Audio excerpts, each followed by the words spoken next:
கர்த்தருடைய பரிசுத்த நாமம் மகிமைப்படுவதாக. இறைமகன் இயேசு கிறிஸ்துவின் இனிய நாமத்தில் உங்களை அன்புடன் வரவேற்பதில் நான் மிக்க மகிழ்ச்சி அடைகிறேன். கர்த்தருக்குள் பிரியமானவர்களே, இந்த நாளிலே நாம் பார்க்க போகிறதான தலைப்பு, நாம் எப்படி வாழ வேண்டும். ஆமென். நாம் எப்படி வாழ வேண்டும் என்ற தலைப்பில் தேவனுடைய செய்தியை நான் பார்க்க போகிறோம். இன்றைய காலகட்டத்தில் எப்படி வேணாலும் வாழலாம் என்று சொல்லி சிலர் நினைப்பதுண்டு. ஆமென். ஆனால் இப்படித்தான் வாழ வேண்டும் என்று வேதம் சொல்லுகிறது. ஆமென். பரிசுத்த தேவ சபையில் பரிசுத்த உள்ளத்தோடு பரிசுத்த தேவனை என்றும் துதிப்பேன். ஆமென். நான் பரிசுத்த ஆவியில் நிறைந்து பரிசுத்த தேவனை புகழ்ந்து பரிசுத்தமாக என்றும் வாழ்வேனே. எப்படி வாழணுமா?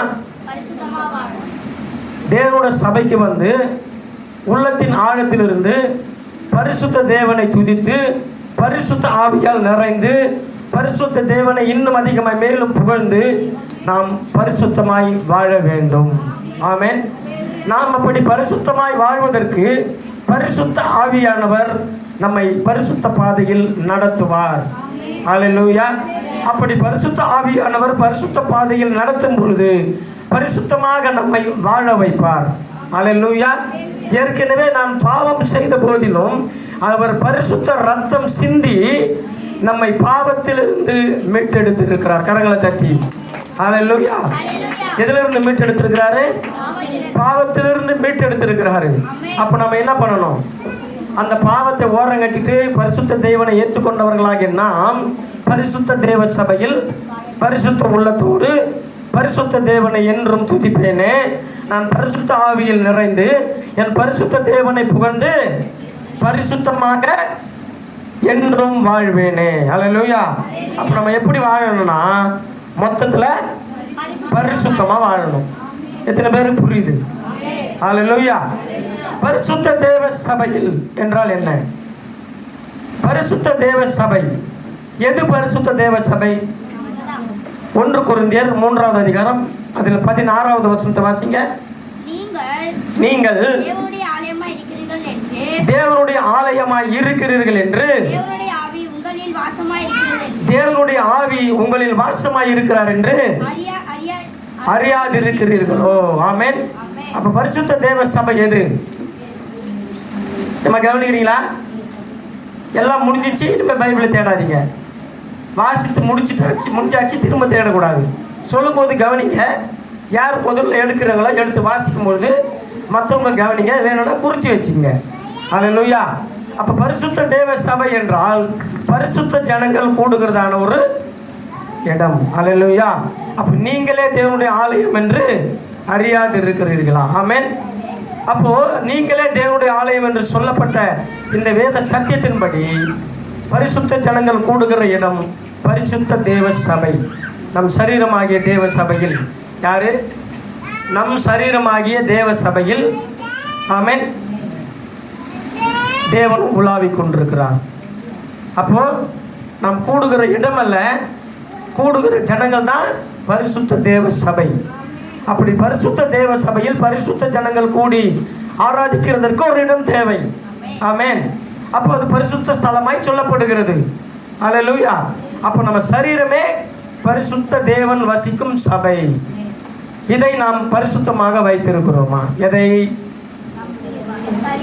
நம்முடைய தேவனுடைய பரிசுத்த சபையாகி நம்ம சரீரத்தை பரிசுத்தமாய் வைத்திருக்கிறோமா?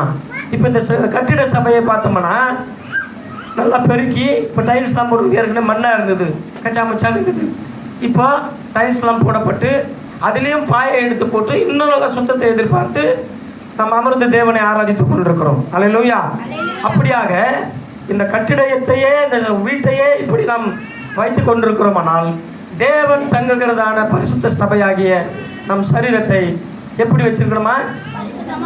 பரிசுத்தமாக வைத்து அந்த கரை திரையற்றவர்களாய் வாழ வேண்டும். முதல்ல எப்படி வாழ வேண்டுமா? கரை திரையற்றவர்களாய் வாழ வேண்டும். அல்லேலூயா. 2வது பரிசுத்த உள்ளத்தோடு. பரிசுத்த தேவ சபையில் பார்த்துட்டோம். இப்போ பரிசுத்த உள்ளத்தோடு. அல்லேலூயா. பரிசுத்த உள்ளத்தோடு என்றால் எப்படி?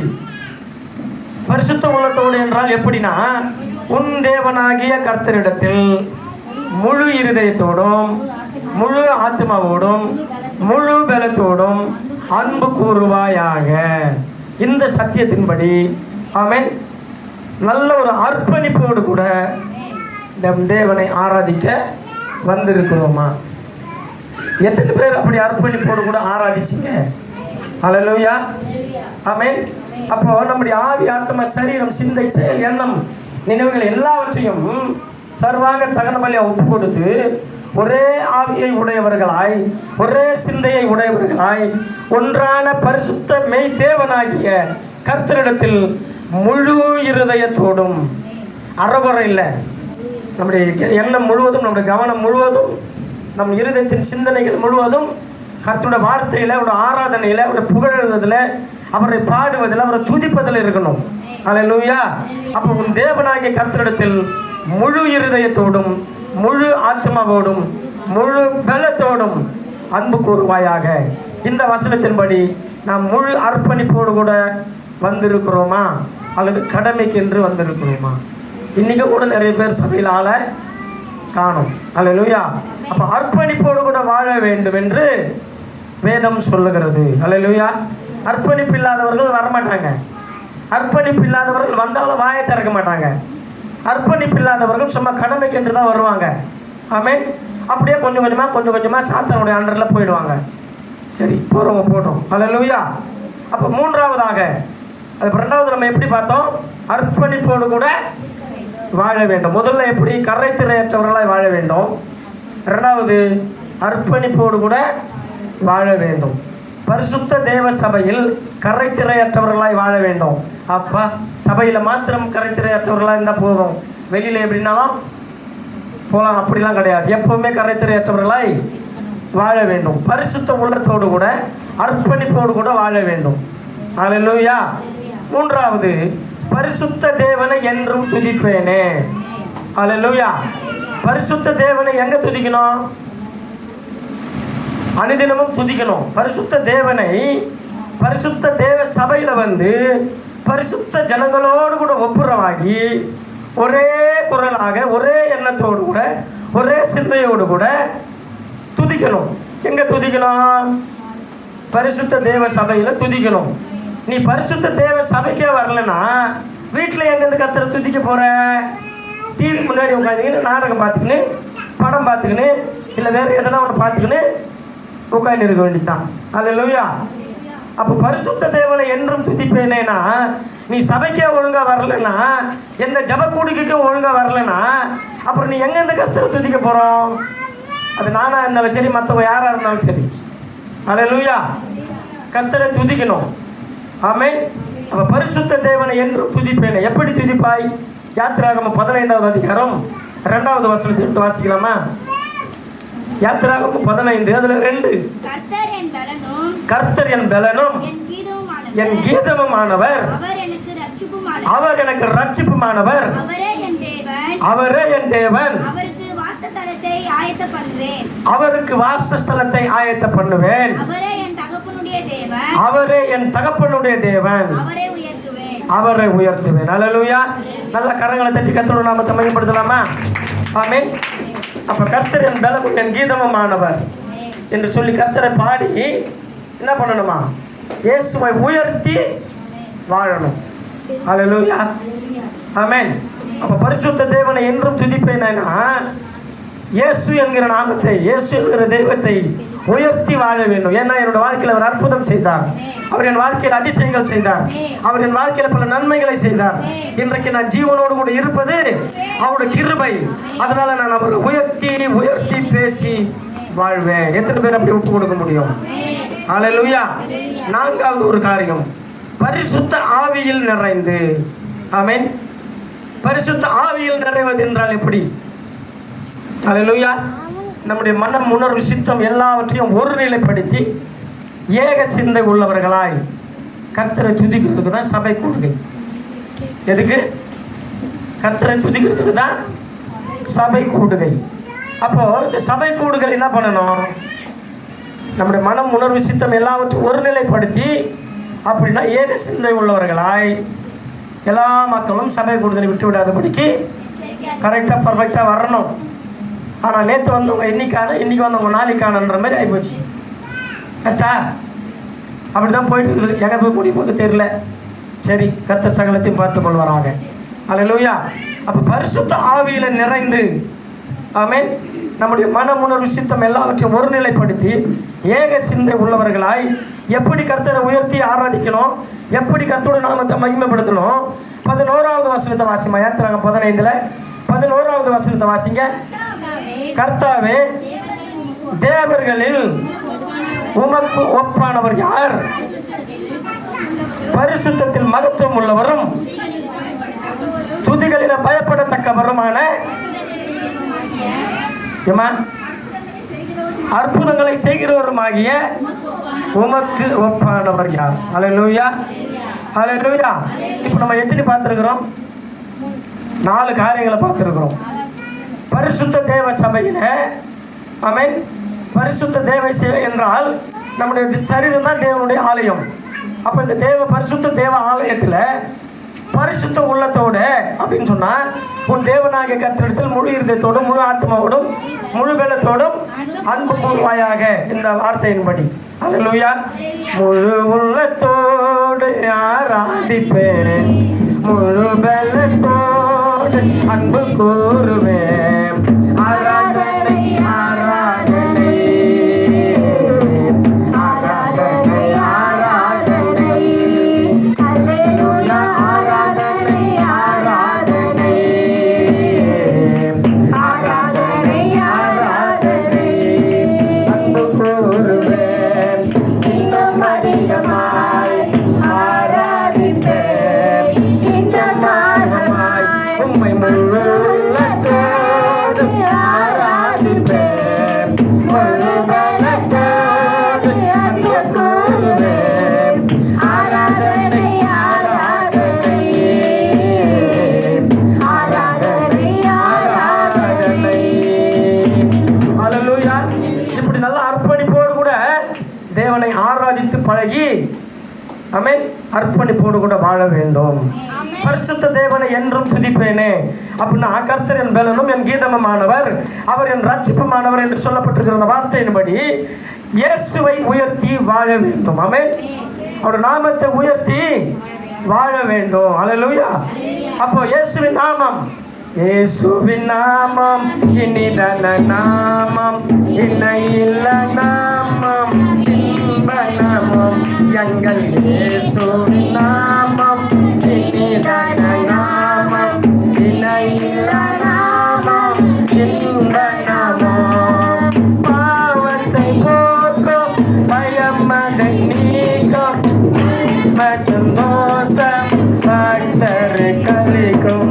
பாவத்தை போக்கும், பயமதை நீக்கும், பரம சந்தோஷம் பக்தரை கலிக்கும்.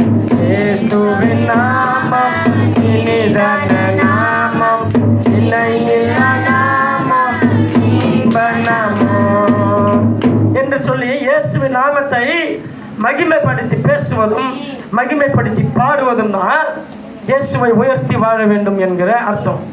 அல்லேலூயா. அப்ப பரிசுத்த ஆவியில் நிறைந்து என்று சொல்லி பார்க்கும் பொழுது நம்முடைய மனம் உணர்வு சித்தம் எல்லாவற்றையும் ஏக சிந்தை உள்ளவர்களா என்ன செய்யணுமா? இந்த 11வது வசனத்தை வாசிக்கலாமா? கர்த்தாவே, தேவர்களில் ஒப்பானவர் யார்? நான் சொல்றேன், எல்லாரும் சொல்லுங்க. கர்த்தாவே, தேவர்களில் உமக்கு ஒப்பானவர் யார்? பரிசுத்தத்தில் மகத்துவம் உள்ளவரும் துதிகளுக்கு பயப்படத்தக்கவருமான அற்புதங்களை செய்கிறவருமாகிய உமக்கு ஒப்பானவர் யார்? இப்படி கர்த்தரை மன மகிழ்ச்சியோடு கூட வாழ வேண்டும். அல்லேலூயா. கர்த்தரை மன மகிழ்ச்சியால் துதித்து வாழ வேண்டும். அல்லேலூயா. கர்த்தாவே, தேவர்களில் உமக்கு ஒப்பானவர் யார்? வானத்திலும் பூமியிலும் உமக்கு ஒப்பானவர் யார்?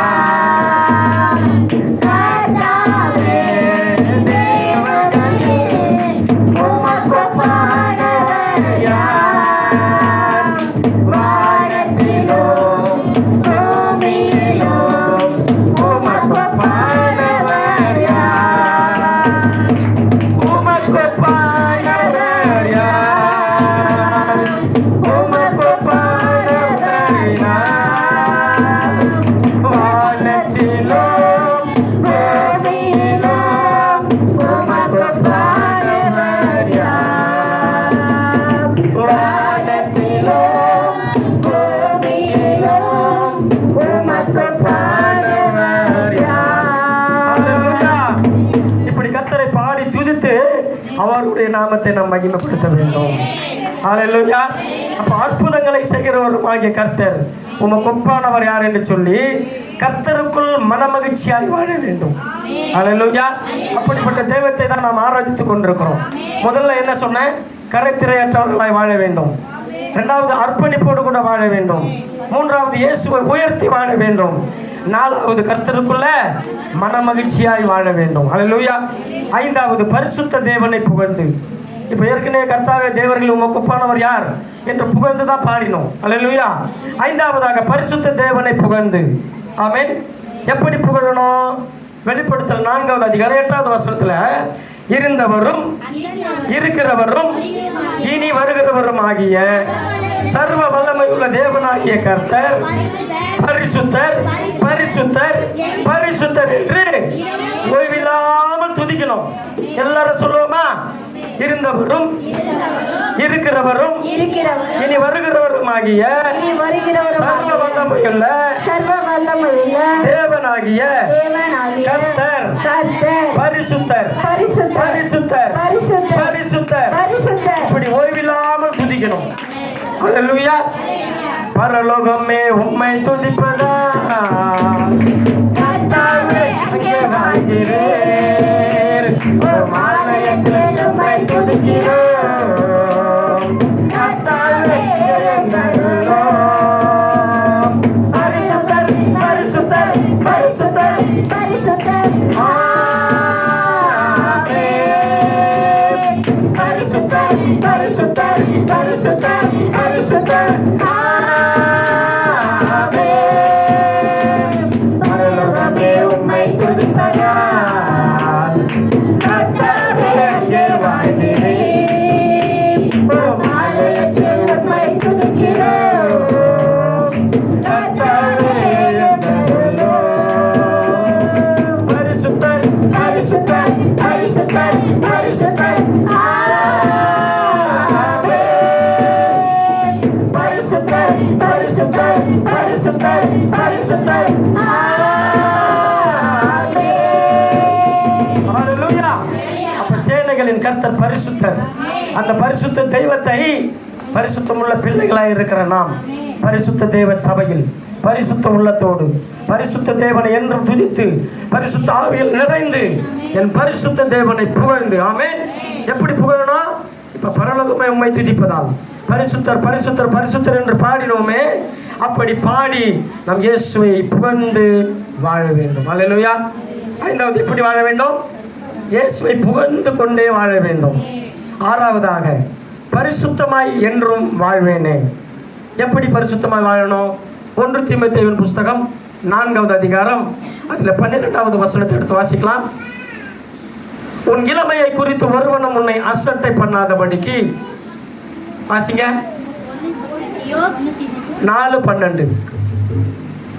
நாங்கள் உங்களுக்கு உன் இளமையை குறித்து ஒருவனும் உன்னை அசட்டை பண்ணாதபடிக்கு உன் வார்த்தையிலும் உன் நடக்கையிலும் அன்பிலும் ஆவியிலும் விசுவாசத்திலும் கற்பிலும் விசுவாசிகளுக்கு மாதிரியாயிருந்து நான் வரும் அளவும் வாசிக்கிறதிலும் புத்தி சொல்லுகிறதிலும் உபதேசிக்கிறதிலும் ஜாக்கிரதையாயிரு. அல்லேலூயா. இதுல நிறைய விஷயங்கள் அடங்கி இருக்கிறது. ஆமென். கர்த்தருடைய பிள்ளைகள் பரிசுத்த தேவ சபைக்கு போகிறவர்கள் பரிசுத்தமாய் வாழ்வார்கள் என்று உலகத்தார் நினைப்பார்கள், எதிர்பார்ப்பார்கள். அப்போ நம்முடைய வாழ்க்கை எப்படி இருக்கணும்? நம்முடைய இளமையை குறித்து ஒருவனும் நம்மை குறித்து அசட்டை பண்ணக்கூடாது. வார்த்தை ஒழுங்கா இருக்கணும், நடக்கை ஒழுங்கா இருக்கணும், எல்லாவற்றிலும் பரிசுத்தமா இருக்கணும், மிகுந்த ஜாக்கிரதையோடு கூட இருக்கணும். ஹல்லேலூயா, ஹல்லேலூயா. மேலும் 10:10 வாசிங்க. எபிரேயர் 10 அதில் 10 வாசிங்க. எபிரேயர் 10 அதுல 10. இயேசு கிறிஸ்துவினுடைய சரீரம் இயேசு கிறிஸ்துவினுடைய சரீரம் ஒரே தரம் பலியிடப்பட்டதினாலே அந்த சித்தத்தின்படியே நாம் பரிசுத்தமாக்கப்பட்டிருக்கிறோம். எப்படி ஆக்கப்பட்டிருக்கிறோம்? பரிசுத்தமாக்கப்பட்டிருக்கிறோம். ஆமென். அப்ப இனியும் பரிசுத்தமாய் வாழ வேண்டும். ஹல்லேலூயா.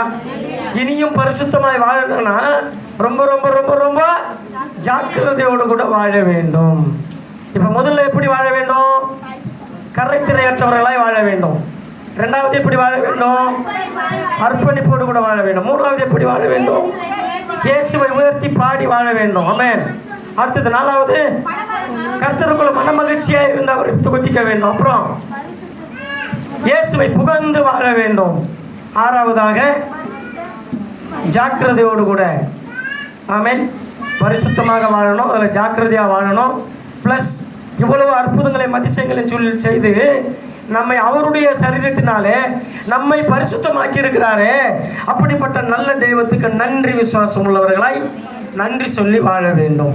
நன்றி சொல்றதுக்கு தான் சபை கூடுறோம். ஆனால் இன்னைக்கு நிறைய பேர் சபைக்கு வர்றதே கிடையாது. ஏன்னா அவர்கள் நன்றி சொல்வதற்கு அவர்களுக்கு விருப்பம் இல்லை. ஆமென். பச்சை வேறு மாதிரி சொல்ல போனால் நன்றி கட்ட நாம இருந்தாலும் சரி, யாராக இருந்தாலும் சரி. ஹல்லேலூயா. தேவன் என்னோட வாழ்க்கையில நன்மையை செய்யலப்பா, அப்புறம் நேற்றுக்கு நான் சர்ச்சுக்கு வரணும், அப்புறம் நேற்றுக்கு நான் அவரை நன்றி சொல்லி பாடணும், ஒன்றும் தேவையில்லை. நான் அதனால் வீட்டில் தான் உட்காந்துருப்பேன். ஆமென். சரி. அப்புறம் ஏழாவது, பரிசுத்த ஆவியானவர் என்னை பரிசுத்த பாதையில் நடத்தி. ஆமென். யார் இந்த பரிசுத்த ஆவியானவர் சொல்ல முடியுமா? ஏசப்பா. ஹல்லேலூயா. நீ என்ன சொன்ன? நம்ம கூட வாழ்கிறவர் ஏசப்பா தான் நமக்குள்ள வாழ்கிறார். பரிசுத்த ஆவியை நமக்குள்ள வாழ்கிறார். நல்ல கரங்களை தட்டி கர்த்தருடைய நாமத்தை மையப்படுத்தலாமா? இயேசுதான். ஹல்லேலூயா. யார் இந்த பரிசுத்த ஆவியானவர்? பிதாவாகிய குமாரனாகிய இயேசு கிறிஸ்து. பரிசுத்த ஆவியும் அவர்தான். ஹல்லேலூயா. அப்ப இந்த பரிசுத்த ஆவியானவர் இயேசு என்கிற நாமத்தினாலே என்னை பரிசுத்த பாதையில் நடத்துகிறாரே. அந்த பரிசுத்த பாதையில் எப்படி நடத்துகிறார் வாசிக்கலாம். சங்கீதம் 1:1, துன்மார்க்கனுடைய ஆலோசனையில் நடவாமலும் பாவிகளுடைய வழியில நில்லாமலும் பரியாசக்காரர் உட்கார இடத்துல உட்காராமலும் கர்த்தருடைய வேதத்திலே பிரியமாயிருந்து இரவும் பகலும் அவருடைய வேதத்தில் தியானமாய் இருக்கிற மனுஷன் பாக்கியவான். இப்ப என்ன சொன்னீங்கன்னு யாராவது ஒருத்தர் சொல்ல முடியுமா? துன்மார்க்கருடைய ஆலோசனை யாராவது ஒருத்தர் மட்டும் கரெக்டா சொல்ல முடியுமா? பார்க்காம சொல்லுங்க. சொன்னீங்கல்ல, இப்ப பொறுமையா ஒருத்தர் வாசிங்க. துன்மார்க்கனுடைய ஆலோசனையில் நடவாமலும் துன்மார்க்கனுடைய ஆலோசனையில் நடவாதேன்னு பரிசுத்த ஆவியானவர் நம்மை பரிசுத்த பாதையில நடத்துறாரு. என்ன சொல்லி நடத்துறாரு? துன்மார்க்கனுடைய ஆலோசனையில நடவாதே, பாவிகளுடைய வழியில நிக்காத, பரியாசக்காரர் உட்காரும் இடத்துல உட்காராத, வீருக்காத, வெட்டிக்காத, பேசாத, கர்த்தருடைய வேதத்தில் பிரியமாய் கர்த்தருடைய வேதத்தில் பிரியமாய் இருந்து இரவும் பகலும் அவருடைய வேதத்துல போய் தியானமாய் இருந்து மனுஷன் பாக்கியவான் என்று வாழ பழகிக்கொள். ஆமென். ஹல்லேலூயா. இவ்வளோ அருமையா நமக்கு அறிவுரை சொல்றாரு. ஹல்லேலூயா. அப்போ அப்படிப்பட்ட ஒரு தேவன் நமக்கு அறிவுரை சொல்லுகிறபடினால நம்ம எப்படி வாழணும்? பயபக்தியா வாழணும். எல்லாத்திலுமே பரிசுத்தமா வாழணும். ஆமென். பரிசுத்தமா வாழணும். கரைத்திரையற்றவர்களாய் பரிசுத்தமா வாழணும். அர்ப்பணிப்போடு கூட பரிசுத்தமாய் வாழணும். இயேசுவை உயர்த்தி பரிசுத்தமாய் வாழணும். கர்த்தருக்குள்ள மன மகிழ்ச்சியாக பரிசுத்தமா வாழணும். இயேசுவை புகழ்ந்து. ஆமென். பரிசுத்தமா வாழ்ந்தா தான் இது எல்லாமே நடக்கும். பரிசுத்தமா வாழணும். பயபக்தியா இருந்தால் தான் இயேசுவை முழு இருதத்தோடு, முழு ஆத்மாவோடு, முழு பலத்தோடு ஏற்றுக்கொண்டு அர்ப்பணிப்போடு கூட இருந்தால் தான் பரிசுத்தமாகவே வாழ முடியும். ஹல்லேலூயா. ஹல்லேலூயா. அப்போ இப்படிப்பட்ட ஒரு பரிசுத்த பாதையில் நடத்துகிற பரிசுத்த தேவனை நாம் ஆராதித்துக் கொண்டிருக்கிறோம். அவரிடத்துல நம்ம பயபக்தியோடு கூட வாழ வேண்டும். ஹல்லேலூயா. எட்டாவது, இப்படி பரிசுத்த ஆவியானவர் நம்மளை பரிசுத்த பாதையில நடத்தி பரிசுத்தமாய் வாழ வைத்துக் கொண்டிருக்கிறார். எத்தனை பேர் விசுவாசிக்கிறீங்க? பரிசுத்தமாக வாழ வைத்துக் கொண்டிருக்கிறார். ஹல்லேலூயா. எப்படி என்று கேட்டீங்கன்னா, நான் உனக்கு போதித்து நீ நடக்க வேண்டிய வழியிலே உன்னை நடத்துகிற உன் தேவனாகிய கர்த்தர் நானேன்னு சொல்லி நடத்துறாரு. நல்ல கரங்களை தட்டுங்க. அல்லேலூயா, ஆமென். அப்போ இப்படிலாம் நல்லா சொல்லி நடத்துறாரு. அவர் ஏன்? அவர் பரிசுத்தர், நான் பரிசுத்தர், ஆகையால் நீங்களும் எனக்கேற்ற பரிசுத்தராயிருங்கள் என்றார். அல்லேலூயா. அப்ப எத்தனை பேர் இப்படி வாழ ஒப்பு கொடுத்து வந்திருக்கிறோம்? அல்லேலூயா. இப்படி வாழ ஒப்பு கொடுத்துருக்கிறோன்னா கவனமா வாழ வேண்டும். ஏசப்பா சொல்லுகிறதான அந்த வழியில நடப்பதற்கு கவனம் தவறணும்னா வழியில் நடக்க முடியாது. அவர் வழி காட்டுவது தான், நம்ம கவனமா போகணும். அல்லேலூயா. கவனம் செதறிச்சுன்னா எல்லாமே முடிஞ்சு போச்சு. அல்லேலூயா. இன்னைக்கு ஒருவேளை நிறைய பேர் எல்லோரும் ஞாயிற்றுக்கிழமை தானே சர்ச்சு, அதனால சனிக்கிழமை எதுக்கு போகணும்னு சொல்லிட்டு ஒருவேளை நிறைய பேர் வரலையான்னு தெரியல. சரி, ஓகே, விஷயத்துக்கு வருவோமா? அப்போ நம்ம எப்படி வாழணும்? கவனமா வாழணும். அல்லேலூயா. 8வது கவனமா வாழணும். அல்லேலூயா.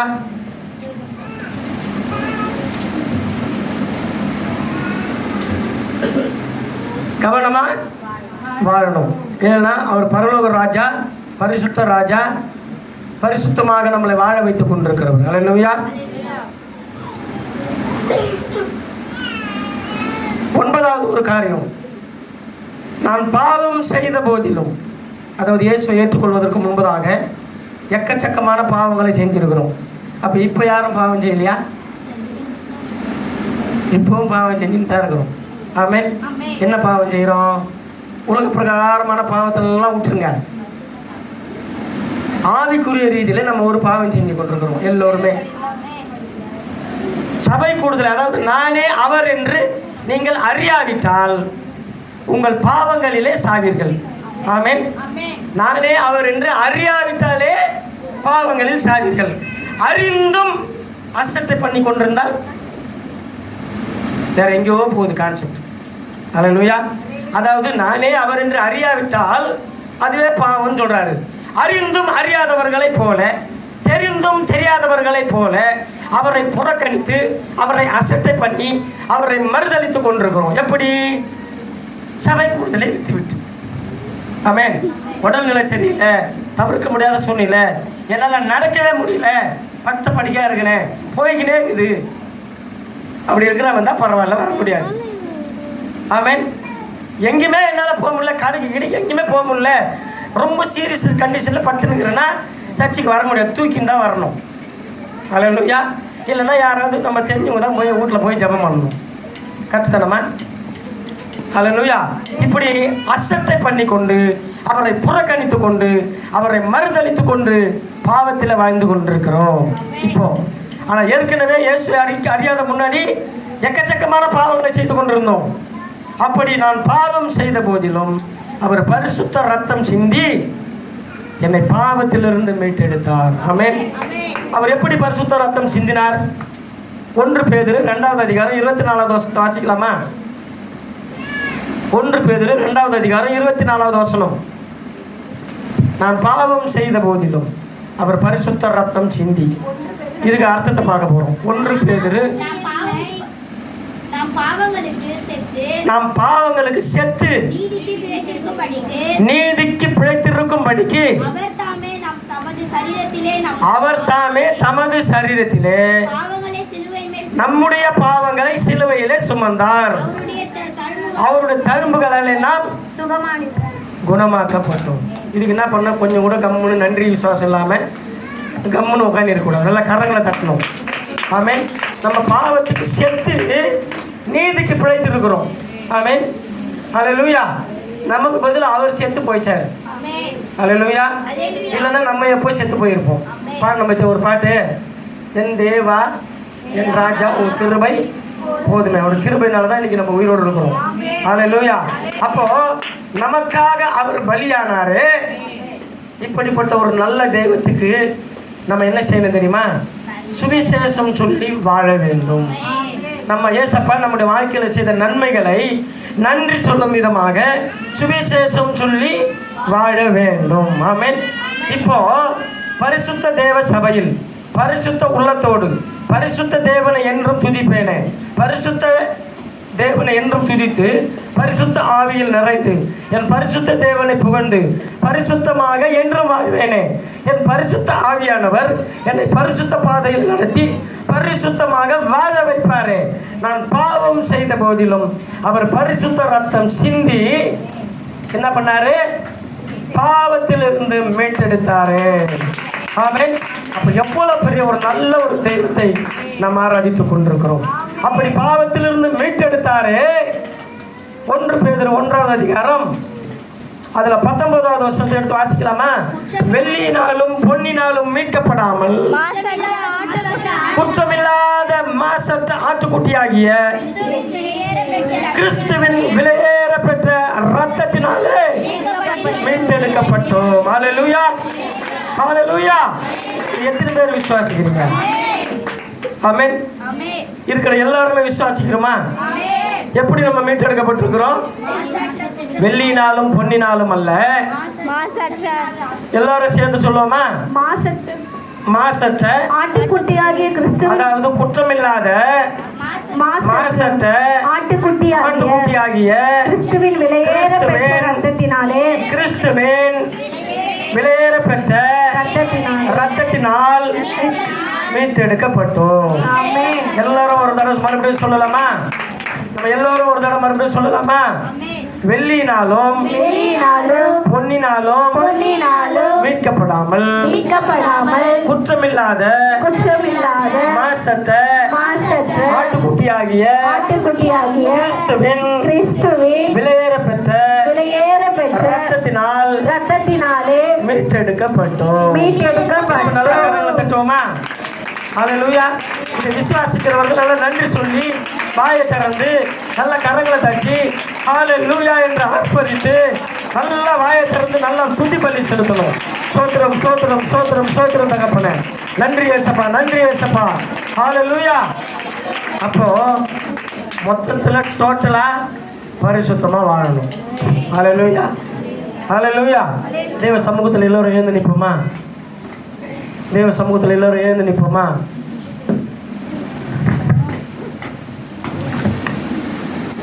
நல்ல ஒரு அர்ப்பணிப்போடு கூட நம்முடைய கர்த்தராகிய இயேசு கிறிஸ்து